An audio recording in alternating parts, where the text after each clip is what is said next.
ملګرو خلیل الرحمن حقانی د هغې کوم مرګ چې رامخې ته شوی دی تاسو به کتلی وي لکه په افغانستان کې دونه غټه اوږده ورسره وه او د هغې کوم داسې یو پته هم ونه لګېده چې چا چې کوم دی هغه د دې کوم مرګ چې دی هغه وکړو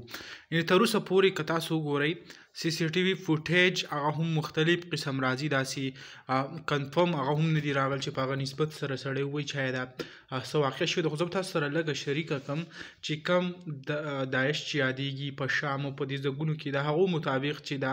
مونږ وجلی دی دې نه علاوه مختلف قسم خلک پرې هغه دعوې کړي دي نو دا وخت چې کوم دی که تاسو د سی سی ټي وي فوټیج وګورئ نو مختلف قسمه خلک هغه شیر کوي څوک یو قسم او څوک بل قسم زه به تاسو ته کوم ریل سی سی ټي وي فوټیج چې دی هغه لا نه دی راغلی که چېرې هم راغلی نو زه به کوشش کوم تاسو سره هغه زر ته زر شریک کړم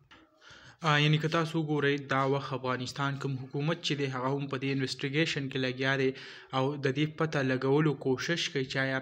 دا چا او ولې داسې هغې وکړه نو فی الحال د هغې هم پته نه لګي چې که څه له هم خبر راغی نو زه تاسو سره هغه ډایرکټ شیر کوم